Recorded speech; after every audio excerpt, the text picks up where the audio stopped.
할렐루야. 오늘 또 우리 주의 은혜로 복 있는 날이 되시기를 축복합니다. 여러분, 비행기의 부품이 몇 개나 될까 한번 생각해 보세요.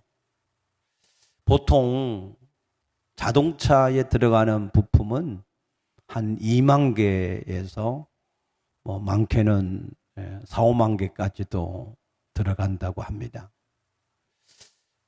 보통 비행기는 그보다 100배가 많은 200만 개가 들어가고, 보잉 747 같은 경우에는 450만 개나 들어간다고 합니다.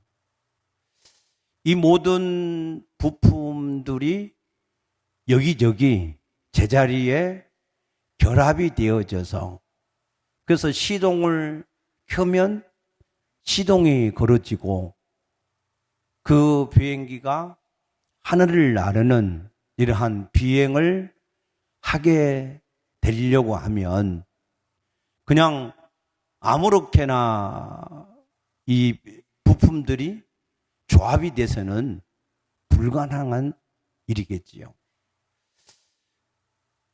이 여러 부품들이 조합을 이루고 시동을 걸면은 시동이 걸어지고 비행을 할 수 있으려면 뭐가 필요할까요?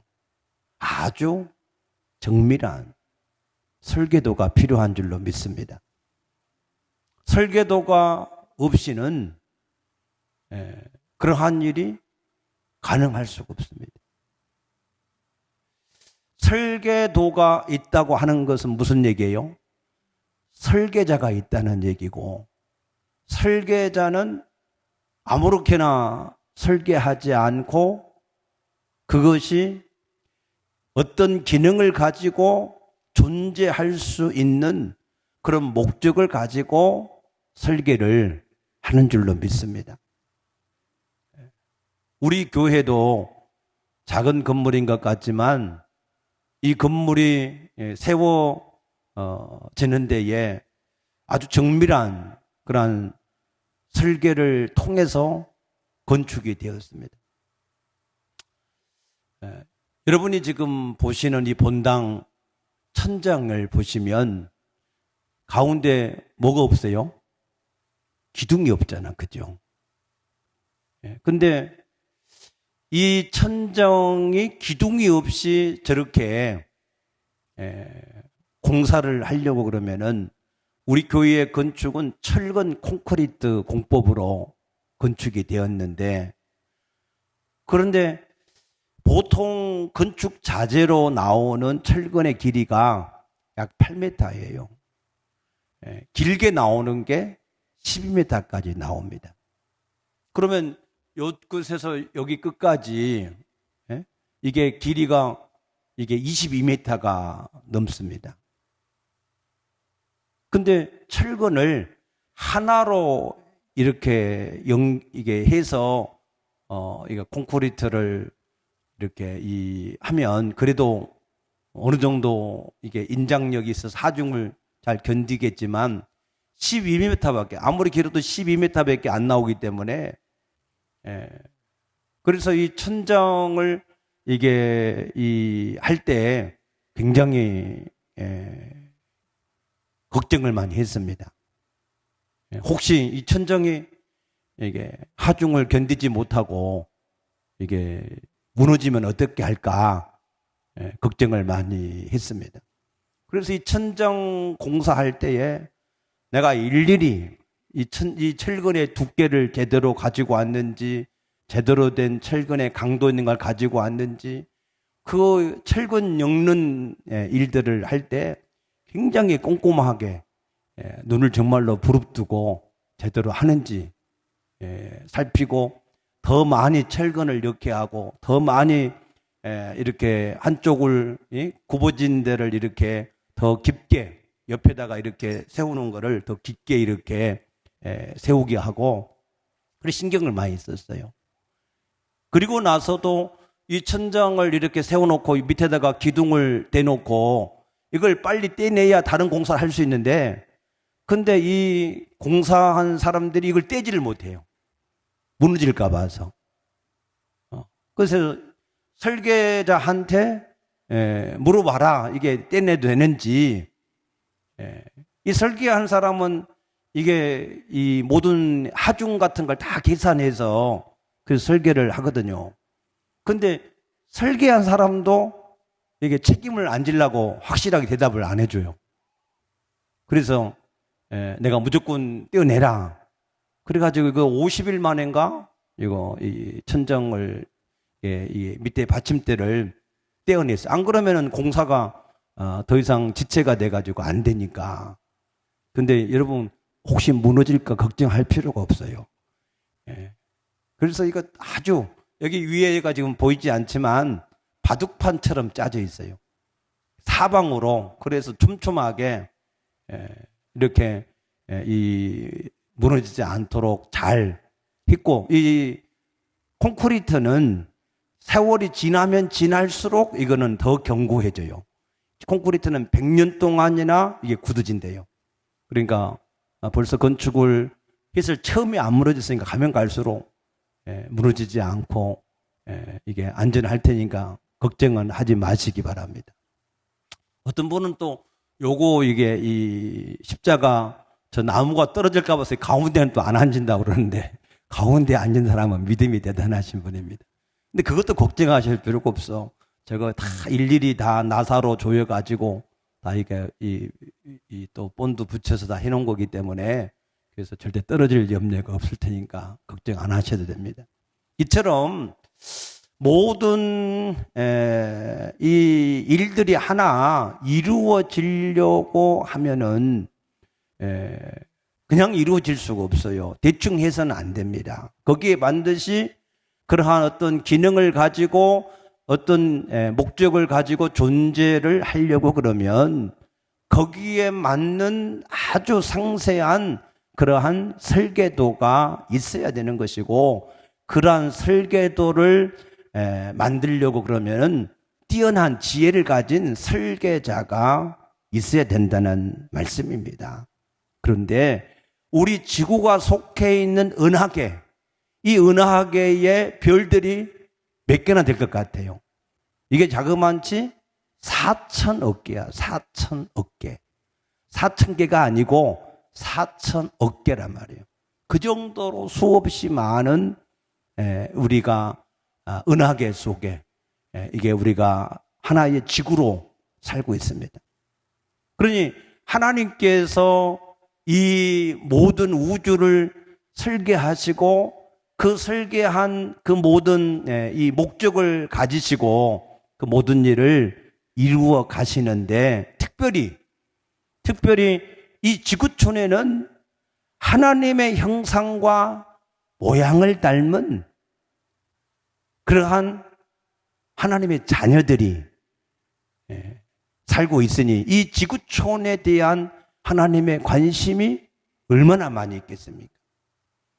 오죽 가면 하나님이 직접 우리 인간의 육체와 똑같은 육체를 입으시고 직접 이 땅에 우리 가운데 오셨으니 그 관심이야 말로 다 할 필요가 없이 하나님의 대단한 관심을 가지시고 지금 이 은하계 속에서 특별히 이 지구촌에 하나님이 대단한 섭리를 가지시고 하나님이 그 일을 이루어 가고 계신 것을 믿으시기 바랍니다. 그래서 사실은 창세기 1장 1절 안에 모든 게 다 포함이 되어 있어요. 하나님이 얼마나 정밀하게 이 모든 우주 만물을 설계하시고 그것을 창조하셨는가 하는 그 말씀이 창세기 1장 1절을 수학적으로나 과학적으로나 이 모든 것을 연구해 보면 그 안에 다 거기에 포함된 것을 알 수가 있습니다. 그래서 하나님이 태초에 천지를 창조하셨다 그랬고, 히브리서 1장 3절에는 그의 능력의 말씀으로 만물을 붙들고 계시면서 뭘 하신다고 그랬어요? 죄를 정결하게 하는 일을 하고 계신다 그랬습니다. 그 죄를 정결하게 하는 일을 통해서 하나님이 하시고자 하는 일이 무엇이었습니까? 디모데 전서 2장 4절에 보면은 하나님은 모든 사람들이 구원을 받으며 진리를 아는 데 이르기를 원하신다. 믿습니까? 하나님의 계획은 정확합니다. 하나님의 의도는 분명합니다. 하나님이 지금도 이 우주 만물을 붙드시고 모든 일을 이루어 가시는 목적은 분명하다라는 말씀입니다. 그래서 하나님은 천하 만민의 모든 사람들이 정결한 죄사함을 받고 하나님의 구원을 얻도록 하기 위하여서, 그래서 하나님이 택하신 사람이 아브라함입니다. 믿습니까? 그래서 창세기 12장 3절에 하나님께서 아브라함에게 너로 말미암아서 천하 만민이 복을 받을 것이다 라고 약속을 하셨습니다. 그래서 이 아브라함, 이삭, 야곱을 통해서 하나님이 두 가지 약속을 하시는 거예요. 첫 번째 약속은 무슨 약속이냐 하면 창세기 22장 18절, 26장 4절, 28장 14절에 말씀하시기를 내 자손을 하늘의 별과 같이 많게 하고 내 씨로 말미암아 천하 만민이 복을 받게 하실 것이다. 믿습니까? 예. 하나님이 이 아브라함과 이삭과 야곱 그들의 후손을 통해서 천하 만민이 복을 받도록 하는 일을 하실 것이다 라고 약속을 하셨고, 두 번째 하신 약속은 창세기 15장 7절과 26장 3절과 28장 13절에 약속하기를 그 땅, 하나님이 불러내서 아브라함에게 주신 그 땅을 너와 내 후손에게 영원토록 주시겠다라고 하는 땅에 대한 약속입니다. 그래서 이 약속을 가지고 아브라함과 이삭과 야곱이 그 땅에서 살았습니다. 그런데 그 후손들이 그 땅을 차지하려고 그러면 그 땅에 살고 있는 여러 민족들보다 7족속이 있는데 그 사람들보다 더 강해야 돼요. 수가 더 많아야 돼요. 그래서 하나님은 그 아브라함과 이삭과 야곱의 이 부족을 큰 민족으로 만들기 위해서 택하신 곳이 당시에 고대 근동 지방의 최고의 나라였던 애굽을, 그 이스라엘 백성들을 부족의 단계, 이스라엘 민족들이, 야곱의 가족들이 애굽에 내려갈 때는 도합 70명이었습니다. 그 70명밖에 안 되는 사람이 큰 민족을 이루게 하기 위해서 하나님이 보금자리로 선택한 것이 애굽이라고 하는 이 나라입니다. 그런데 하나님의 계획이 그런데 이미 이것은 하나님께서 창세기 15장에 아브라함에게 말씀하신 계획이에요. 그런데 야곱은 그걸 몰라. 그냥 그래서 가나안 땅에, 그 약속된 땅에 거기서만 살아야 되는 줄 알고 있단 말이에요. 그때 하나님은 창세기 37장 요셉에게 그 꿈을 하나님께서 이 요셉에게 주셨습니다. 그런데 이 요셉의 형들은 또 그것을 몰라요.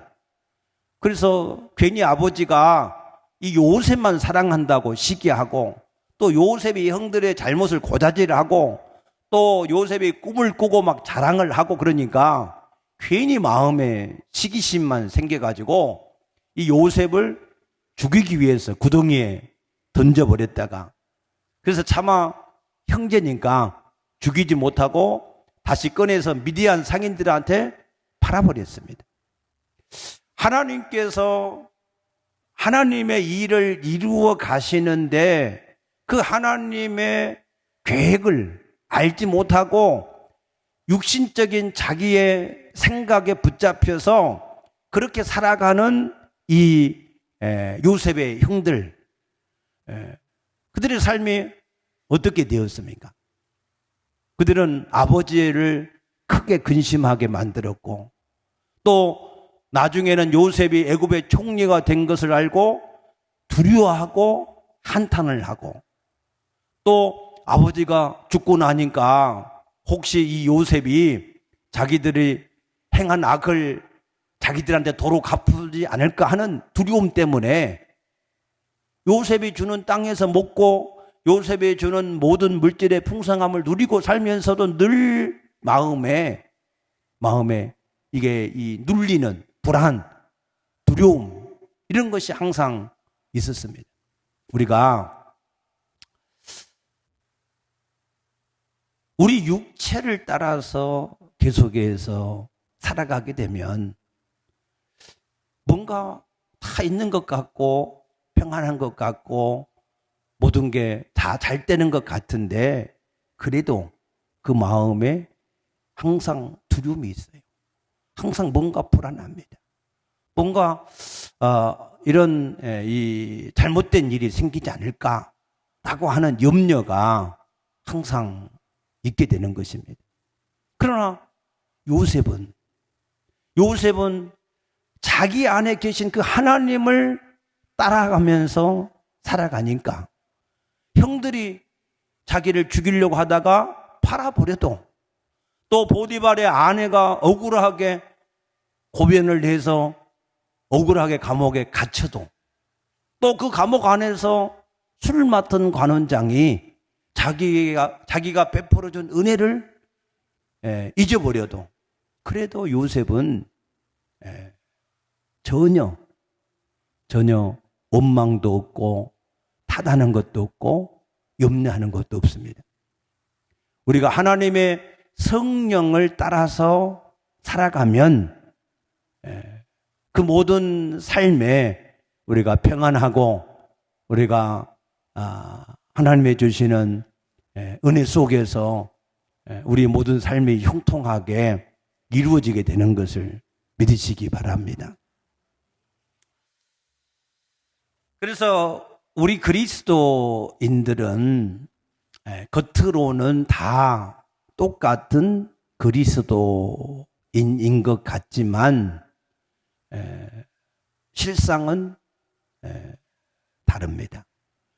요셉의 형들처럼 육체를 따라서 자기가 주인 되어서 자기 생각을 따라서 계속해서 살아가는 그런 사람이 있고, 요셉처럼 자기 안에 계신 그 하나님을 따라서 계속해서 살아가는 그런 사람이 있습니다. 오늘 우리는 요셉과 같은 삶을 살게 되시기를 축복합니다.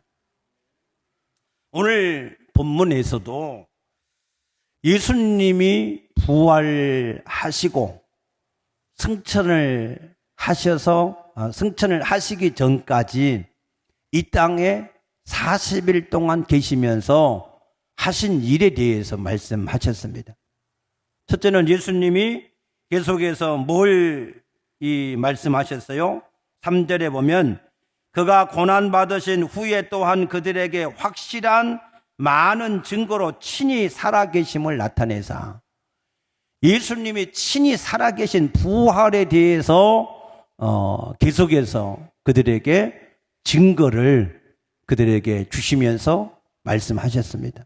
그것은 우리에게 부활의 첫 열매로 우리도 부활의 소망을 가지고 살게 하기 위함인 것을 믿으시기 바랍니다. 여러분, 부활의 소망이 있으십니까? 부활의 소망, 이것이 우리의 진정한 소망입니다. 두 번째는 뭘 말씀하셨어요? 하나님의 나라에 대해서 계속해서 말씀하셨어요. 이제 하나님 나라에 대해서는 요한복음 14장 2절 3절에서 예수님이 전에 말씀하셨어요. 내가 너희를 위해서 처소를 예비하러 간다. 내가 처소를 예비하면 다시 와서 너희를 나 있는 곳으로 영접하여 데리고 가겠다. 그렇게 약속을 하셨어요. 근데 이 말이 무슨 말인지를 못 알아들었어. 그래서 도마는 주여 어디로 가시는지 우리가 알지를 못합니다 라고 얘기를 한 것처럼 지금도 하나님은 우리에게 이 하나님의 나라에 대해서 계속해서 말씀하고 계신 것을 믿으시기 바랍니다. 여러분, 이 땅은 우리가 70년이고 강건하면 80년 동안 지나가는 땅일 뿐입니다. 이 땅은 장망성입니다. 장래에 망해서 없어지는 성임, 이 땅입니다. 그러나 우리 영혼은 영원히 존재하는 것입니다. 믿습니까? 우리 영혼이 영원히 존재하는 증거가 뭐냐? 여러분 안에 다 있어요. 뭡니까? 우리 육체는 나이가 들수록 후퇴하고 기능이 떨어지고 이게 늙어가요. 그러나 우리 속사람, 우리의 영혼의 마음은 늙어요, 안 늙어요? 여러분 마음 늙어갑니까? 안 늙어, 이상하게. 예. 아무리 육신의 나이를 먹어도 이 마음은 전혀 늙어가지 않습니다. 아멘입니까? 왜? 영혼이 영원하니까 이건 늙을 수가 없어요. 그러니까 이 영혼은 계속해서 존재하는데 이 땅에서 존재하는 것이 아니라 하나님의 나라에서 부활체의 몸을 가지고 존재하는 것을 믿으시기 바랍니다. 그래서 빌립보서 3장 21절에 보게 되면은 예수 그리스도께서 낮은 몸으로 우리 가운데 오신 것은 우리의 낮은 몸을 자기의 영광의 몸으로 변화시켜 주시려고, 할렐루야, 얼마나 감사할 일인지 모릅니다. 예수님의 부활체 몸을 우리에게 얻게 하기 위해서 예수님이 우리 육신에 썩어지는 이 몸을 입으시고 우리 가운데 오셨다라고 말씀을 하셨습니다. 아멘입니까? 네. 그래서 우리 몸은 이제 예수님이 부활체의 몸으로 만드셔서 그 하나님의 나라에 두시기 위해서 우리에게 그 일을 이루셨음을 분명하게 말씀을 하셨습니다. 그리고 예수님이 우리에게 이 일을 우리가 온전하게 누리고 살게 하기 위해서 우리에게 두 가지를 말씀하셨어요. 그 첫 번째는 뭐라고요? 성령의 세례를 받아야 된다. 아멘. 예수님을 믿고 나서 반드시 우리가 이 성령의 충만, 성령의 세례를 받지 않으면 절대로 안 됩니다. 이거는 선택사항이 아닙니다. 이것은 필수사항입니다. 학점도 교양 선택이 있고 이 전공 필수가 있어요. 필수를 우리가 이수하지 않으면 이게 이 학교를 학년을 진급을 할 수 없습니다. 안 됩니다. 필수는 반드시 그 학점을 이수를 해야 됩니다. 믿습니까? 우리 그리스도인도 마찬가지예요. 반드시 우리가 예수를 믿고 예수를 영접해서 성령이 내주가 되어진 구원을 받는 그 은혜를 받는 것은 너무너무 우리에게 값지고 귀한 일이지만 거기에 머물러서는 안 된다. 우리가 두 번째 뭘 받아야 돼요? 성령의 세례를 반드시 받아야 된다. 이것은 필수사항이다. 아멘입니까? 이걸 여러분들이 그냥 지나가면 안 됩니다. 이거는 반드시 학점을 이수하지 않으면 절대 안 돼요. 우리가 그리스도인으로서 반드시 우리가 이수를 해야 될 일은 성령의 충만을 받는 일을 우리가 반드시 하셔야 됩니다. 할렐루야. 이걸 하지 않으면 세상을 이길 수도 없고 사명을 감당할 수도 없고 우리가 하나님의 나라에서도 가서 부끄러울 수밖에 없습니다. 우리는 하나님 나라에 가서 영생을 우리가 누리고 그 안에서 정말로 우리가 하나님의 축복을 누리고 사는 게 우리 소망 아닙니까? 우리가 그것 때문에 예수 믿는 거잖아요. 아멘입니까? 그런데 그 나라에 가서 이 축복을 우리가 마음껏 누리고 살려고 하면 반드시 뭘 받아야 돼요? 성령의 세례, 성령의 충만함을 받으셔야 된다. 그래서 나는 한 번도 성령의 충만함을 아직 경험하지 못했다. 그러신 분은 성령의 충만함을 경험을 해야 되고 또 이 성령의 충만함은 성령의 내주는 이례적인 사건이지만 이 성령의 충만함은 이게 충만이 떨어지면 보충을 해야 돼요. 늘 충만하도록 유지를 해야 됩니다. 그래서 이것을 항상 유지를 잘 하고 있어야 우리가 하나님의 나라에 복된 사람이 될 줄로 믿으시기 바랍니다. 그러면 우리가 성령의 이 세례를 어떻게 우리가 받을 수 있느냐? 이 충만을 어떻게 받을 수 있느냐? 첫째는 사도행전 2장 38절에 너희가 회개하여 각각 예수 그리스도의 이름으로 세례를 받고 죄사함을 받으면 성령을 선물로 받으리라 그랬어요. 첫째는 회개해야 된다. 회개는 뭐예요? 나를 위해서 살던 사람이 이제는 하나님께 돌아가서 하나님을 위해서 사는 사람으로 바뀌어지는 것, 그것을 회개라 그랬어요. 그 회개를 하기 위해서는 뭘 해야 돼요? 세례를 받아야 된다. 세례가 무엇입니까? 예수님과 함께 죽고 예수님과 함께 부활하는 것. 예수와 함께 내가 실제로 죽고 내 안에 예수님이 주인 되어서 사는 것이 세례입니다. 다 여러분 세례 받으셨지요? 믿습니까? 세례를 받은 사람은 더 이상 자기를 위해 살면 안 돼요. 자기가 주인 되면 안 돼요. 이미 죽었으니까 주님이 주인이셔야 됩니다. 아멘.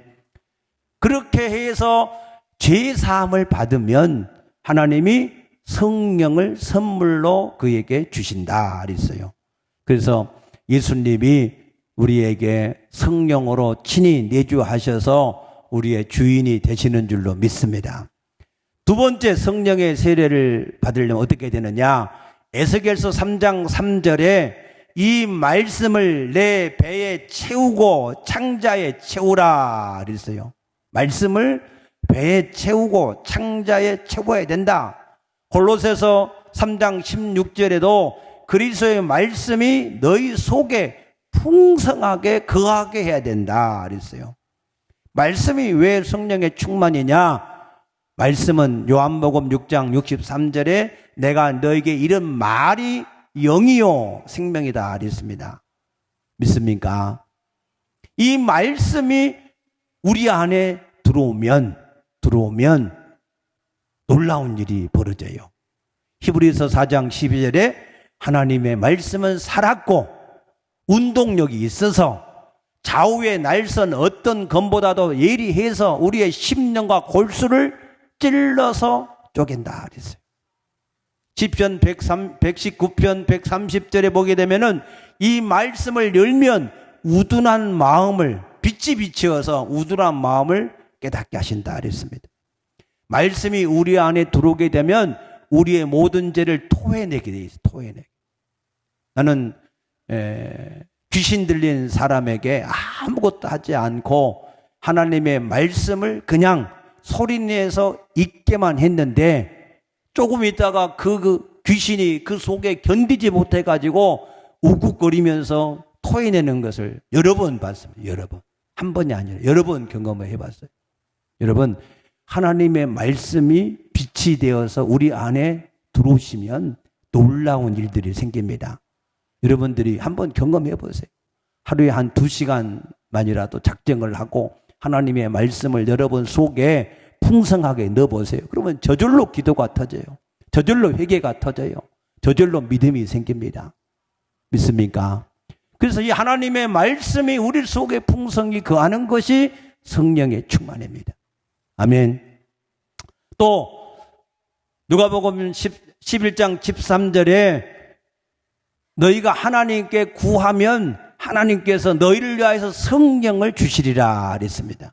그래서 우리가 하나님의 성령이 내 안에 와서 계시니 이 성령님이 나를 지배하고 다스리도록 우리가 성령님께 우리를 맡기고 우리를 주장하도록 구하면 성령께서 우리 안에서 능력으로 역사를 하실 줄로 믿으시기 바랍니다.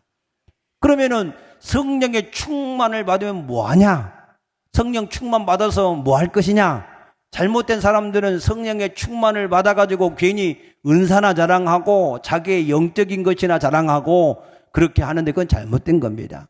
성령의 충만을 받아서 우리가 해야 될 일이 있어요. 그 해야 될 일을 사도행전 1장 8절에 뭐라고 그랬어요? 오직 성령이 너에게 임하시면 너희가 권능을 받고 예루살렘과 온 유대와 사마리아와 땅끝까지 이르러서 내 증인이 되어지리라 그랬습니다. 아멘. 성령의 충만을 받은 사람은 한 가지밖에 할 일이 없어요.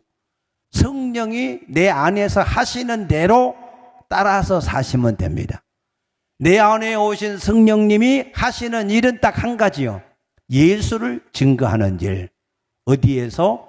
자기의 가장 가까운 예루살렘에서, 좀 더 가까운 온 유대에서, 좀 더 가까운 사마리아에서, 좀 더 가까운 땅끝까지, 이방인 모든 사람들에게. 아멘입니까? 그런데 이것을 아는 사람이 있고 모르는 사람이 있어요. 내 안에 하나님의 성령이 와 계셔서 이 자기의 일을 성령님이 하시고자 하는 일을 해가는 것을 아는 사람이 있고 전혀 이 성령님이 무엇을 하려고 하는지를 알지 못하고 여전히 요셉의 형들같이 살아가는 사람들이 있다는 겁니다. 그래서 예수님은 오직 성령이 너희가 임하시면 너희가 성령이 하시는 일을 따라서 너희가 함께 그 성령을 따라서 함께 일을 하라고 말씀하신 것을 믿으시기 바랍니다. 그래서 그들이 그 성령의 충만함을 받기 위해서 기도할 때 오순절날 성령이 그들에게 충만하게 임재하셨습니다.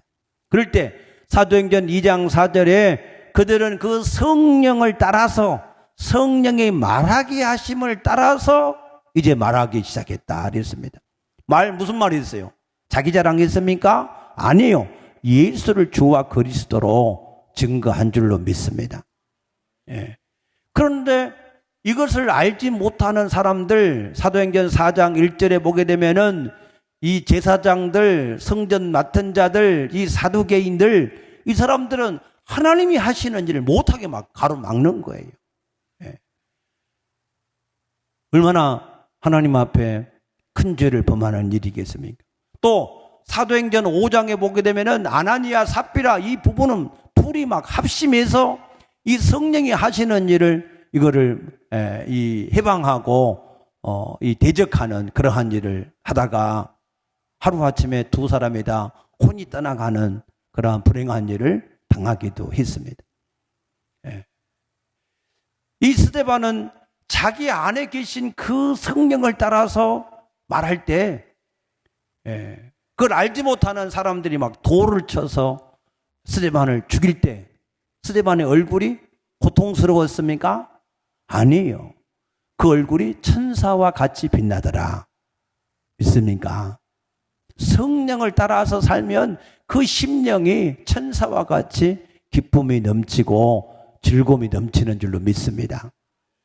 사도행전 9장에 보게 되면은 이 사도 바울도 처음에는 일을 알지 못해서 그 하나님의 성령을 따라서 일하는 사람들 다 잡아다가 가두고 매질을 하고 하는 일들을 했으나 나중에 다메섹에서 빛으로 찾아오신 예수님을 만난 이후로는 사도 바울도 오직 자기 안에 계신 그 성령을 따라서 보내심을 받고 일을 한 줄로 믿으시기 바랍니다. 그래서 지금도 이 일은 지속되고 있습니다. 나 바울은 죄인과 같이 매인 바가 되지만 하나님의 말씀은 매이지 아니하리라. 아멘입니까? 그래서 하나님은 지금 오늘 우리들을 통해서 내 안에 계신 성령이 오늘 우리들을 통해서 이 지역 사회에 예수가 주와 그리스도, 예수가 하나님이신 것과 우리 죄를 담당하고 하나님을 만나는 구세주가 되는 사실을 아는 사람은 아는데 모르는 사람이 너무 많으니까 이것을 가서 말하라는 것입니다. 아멘입니까? 그래서 우리 모든 성도들은 집에 있든지 성전에 있든지 이 사실을 오늘 하루뿐만 아니라 오늘 하루가 이것이 동기부여가 되어져서 이것을 계속해서 때를 얻든지 못 얻든지 듣든지 안 듣든지 우리가 계속해서 이 사실을 성령을 따라서 말을 해야만 된다. 할렐루야. 그래야 우리가 하나님의 말씀을 이루어가는, 하나님이 이 시대에 하나님의 일을 우리를 통하여서 이루어가는 그 일에 우리가 동참하고 동행하며 우리가 동역자들이 될 줄로 믿으시기 바랍니다. 여러분, 이걸 알지 못하면 그 신앙은 헛겁니다. 그의 삶은 아무것도 아닙니다. 그의 열매는 아무것도 없습니다. 여러분, 제발 이 말씀이 오늘 무슨 말씀인지를 잘 깨달아져서 정말로 내 안에 성령님이 계신 것이 확실하다면, 그것을 여러분이 정말로 아신다면, 그가 지금 일을 하시고자 하는 일이 어떤 일인가를 여러분들이 알아서 그 성령님을 따라서 함께 일할 수 있는 사람이 될 수 있게 되기를 축복합니다. 육신적인 모든 생각과 이론 내려놓으세요. 여러분의 육신적인 모든 환경과 여건도 내려놓으세요. 오직 내 안에 계신 성령님이 지금 일하시고자 하는 대로 우리가 즉시 일어나서 순종해 가면, 우리는 육신적인 생각으로는 도무지 이해가 안 되고 불가능한 일 같습니다. 그러나 하나님은 요셉의 형들이 자기들의 어떤 시기와 질투 때문에 요셉을 팔아버리고 죽이려고 했던 것 같은데, 하나님은 그것을 다 합력해서 당신들은 나를 해하려고 하였으나 하나님은 그것을 합력하여 오늘 선을 이루어주셨다 그랬습니다. 우리는 하나님 앞에 순종을 하든 안 하든 알든 모르든 간에 하나님은 하나님의 일을 이루어 가실 것입니다. 그러나 여러분들이 그 일에 배제를 당하지 말고 그 일에 선택된 그 일의 일꾼이 되시기를 축복합니다. 기도하겠습니다.